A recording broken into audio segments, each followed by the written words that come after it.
Seja muito bem-vindo ao curso rápido para cálculo de mezanino metálico.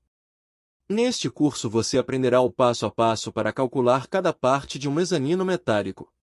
Siga atentamente as explicações, e para melhor aproveitamento do curso mantenha ao lado um caderno para anotações, uma calculadora científica simples, e se for necessário, pause o vídeo e reveja alguma explicação que, por acaso você não tenha absorvida por completo. Os conceitos apresentados neste curso rápido têm como objetivo ensinar para você de maneira simples quais os passos que devem ser adotados ao calcular um mezanino metálico desde o escopo até sua finalização. Para este modelo foi admitido o mezanino em perfis W, onde apresentarei a tabela geométrica fornecida pela Gerdau, bem como os métodos de cálculos estabelecidos pela norma NBR 8800. Dos conceitos muito importantes que o calculista precisa dominar é o conceito de alavanca e de momento. Na ilustração apresentarei um conceito de alavanca onde aparecem dois momentos. O momento A e o momento B. Cada um com sua ação e reação. Momento é a relação existente entre a distância do braço e a aplicação da força. Perceba também que em um dos momentos o braço é menor que o outro. Esta diferença implica em menor ou maior esforço na aplicação da referida força para exercer o trabalho. O somatório das forças, a aplicada e a resistente, devem ser igual a zero. Para descobrirmos uma dessas forças, a aplicada ou a resistente, precisaremos efetuar um cálculo simples. Para descobrirmos o valor da força de resistência, tomaremos os três dados fornecidos para o cálculo. Perceba que na ilustração temos os valores da força aplicada, a medida em metros do braço no momento A, e a medida do braço no momento B até o apoio.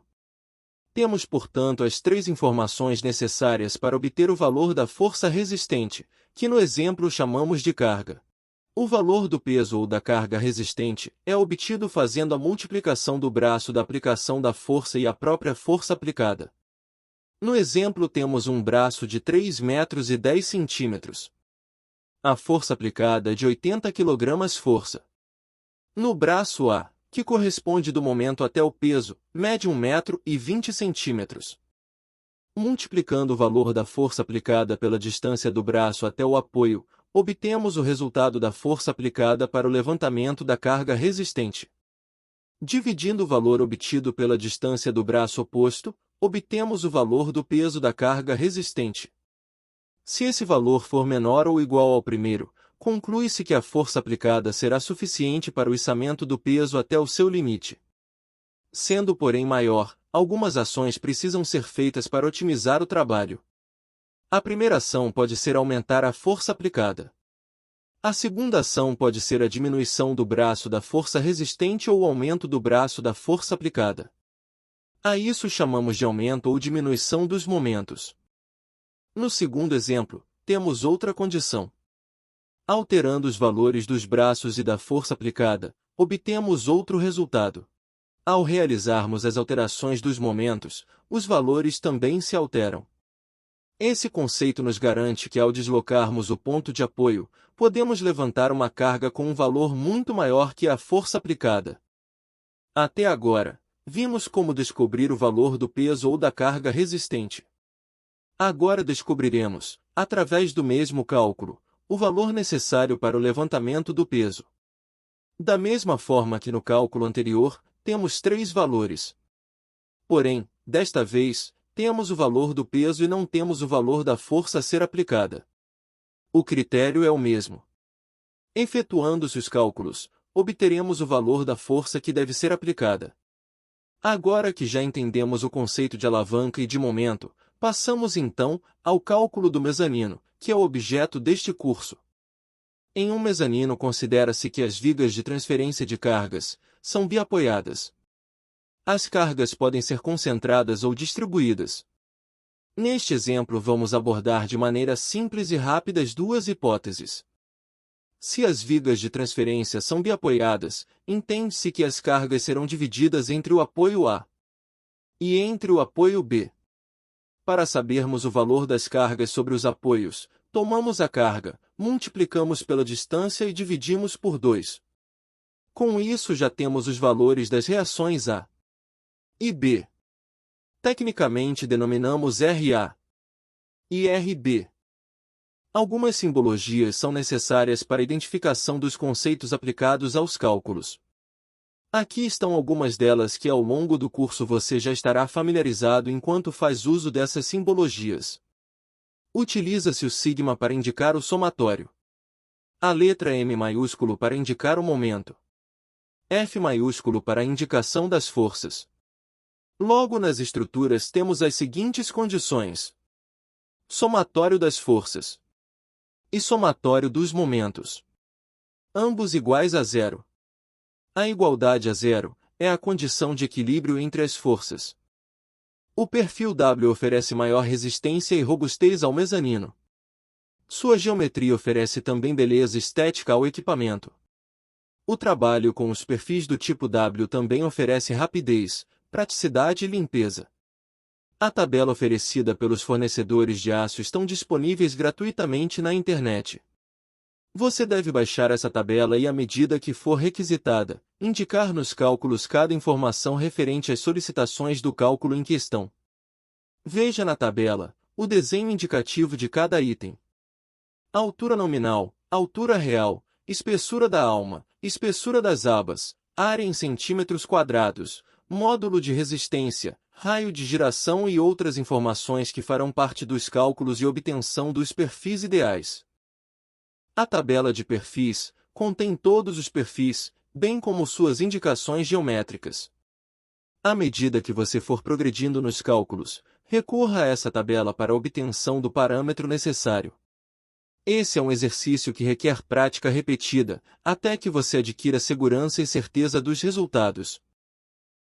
O fator de tensão é um número referencial com margem de extrema segurança para os cálculos de resistência do material.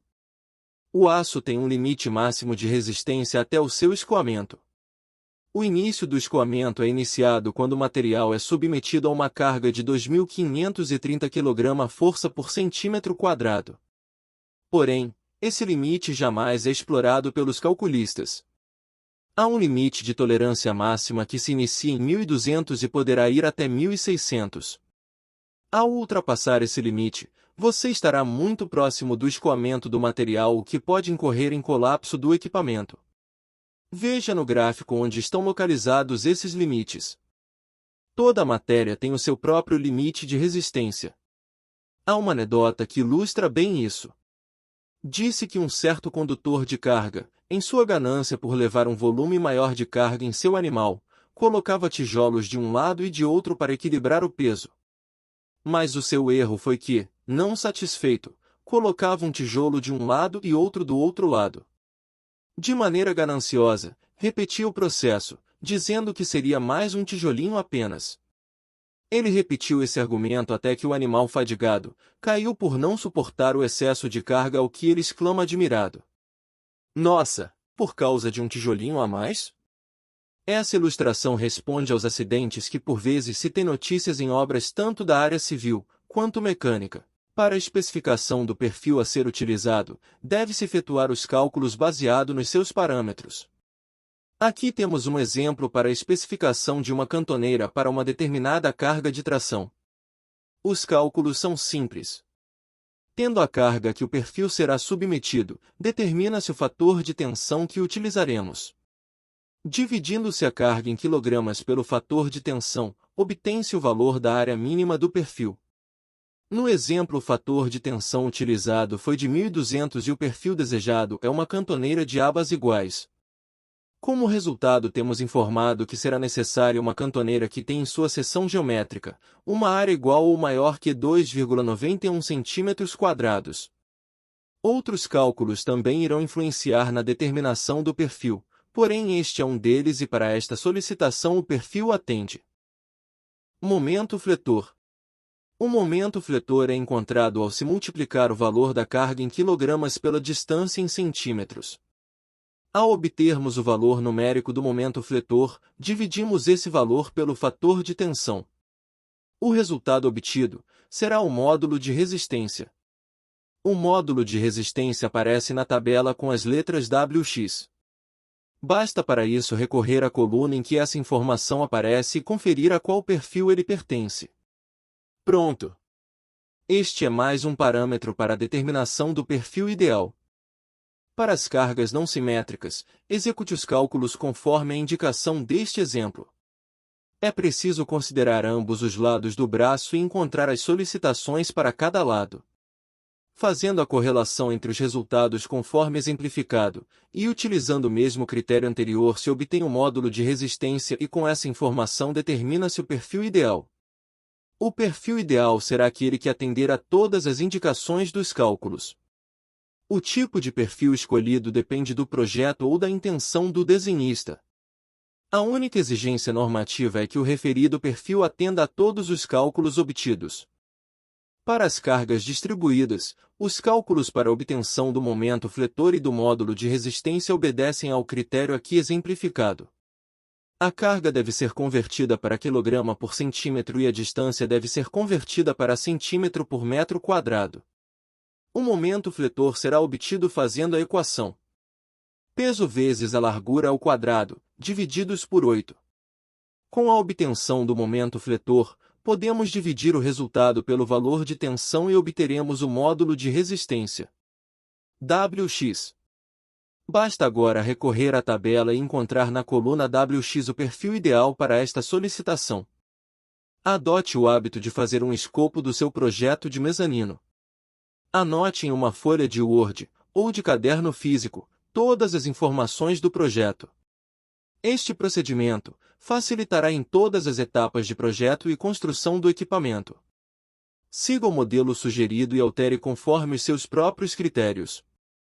Seguindo as indicações do escopo e aplicando os cálculos e critérios já estudados, faça o passo a passo conforme o exemplo, determinando a cada final de cálculo o perfil que será utilizado para fabricar o seu mezanino metálico. Uma observação. Perceba que os cálculos não se limitam apenas às cargas que o equipamento receberá, mas o seu peso próprio deve ser considerado. Os cálculos das cargas devem ser somados aos resultados obtidos com os cálculos do peso próprio de cada viga. Com o resultado obtido, recorre-se à tabela e determina-se o perfil que será utilizado para o projeto. Conforme o que foi explicado anteriormente, calcule o peso próprio da viga que você determinou para este mezanino. Adicione o resultado aos demais cálculos e com o resultado obtido, especifique o perfil. Este procedimento deve ser repetido até que todas as cargas e perfis sejam estipulados. Utilize uma calculadora científica para facilitar a obtenção dos valores. Para facilitar nos cálculos, deixo aqui um exemplo de inserção de dados para os cálculos em questão. Tendo calculado e determinado as vigas secundárias, agora é o momento de fazermos referências às vigas primárias. Vigas primárias são aquelas que recebem as cargas das vigas secundárias e transferem para os pilares. Veja no croquis acima como são distribuídas as cargas e as vigas. Veja também a formatação dos pisos sobre as vigas secundárias. Faça uma pausa no vídeo e siga o exemplo mostrado para melhor aproveitamento do seu aprendizado. Note que os conceitos de momento e de reações que já estudamos no início deste curso estão sendo aplicados. O método é sempre o mesmo. Obtenha o momento fletor, divida-o pelo fator de tensão e o módulo de resistência será apresentado. Recorra à tabela e especifique a viga primária. Estamos quase terminando e agora passaremos aos cálculos dos pilares. Os pilares são os perfis que recebem todas as cargas e transferem para a base, ou a fundação. Normalmente os pilares metálicos possuem grande resistência. Essa resistência acontece pelo fato de estarem na posição vertical e sua massa fica concentrada sobre uma área muito pequena. Com isso temos que considerar não apenas a sua resistência, mas também os outros fatores que podem ocasionar desestabilidades construtivas. Consideram-se, portanto, a área mínima, o raio de giração e outros parâmetros conforme você vê no exemplo. Cada passo tem sua fórmula e seu cálculo. Ao final determina-se o momento fletor e o módulo de resistência semelhante aos métodos anteriores. Apenas uma observação. Para o momento fletor dos pilares, a divisão será por 12 e não por 8 como nos outros casos. Assim como nos cálculos das vigas secundárias e das vigas primárias, o cálculo das flechas estão sempre presentes e fazem grande diferença para a determinação dos perfis. Logo conclui-se que o perfil deve ser aprovado tanto em sua carga solicitante quanto nas flechas máximas permitidas. Um fator muito importante para o cálculo dos pilares é o lambda. Esse parâmetro é o responsável pelo índice de esbeltez do perfil. O perfil não deve ser muito magro ou muito fino nas maneiras mais populares de se dizerem. Para evitar erros nesse quesito, por norma estabeleceu-se um valor indicado pelo número 200. Esse número normatiza o critério de massa do pilar considerando sua altura. Se no cálculo do lambda o número obtido for menor ou igual a 200, então o perfil será aprovado, caso contrário deve-se procurar outro perfil que atenda a esse critério. Concluímos aqui o curso rápido para cálculo de mezanino metálico. Se você gostou desse curso, deixe o seu like e compartilhe com os amigos e profissionais da área. Se foi importante para você, também será para outros profissionais. Se quiser adquirir o meu software MesaCalc para calcular de modo rápido utilizando os mesmos critérios que você aprendeu, entre em contato comigo pelos telefones 11 9 59 50 3610 ou 11 9 59 70 25 88. Obrigado e até a próxima.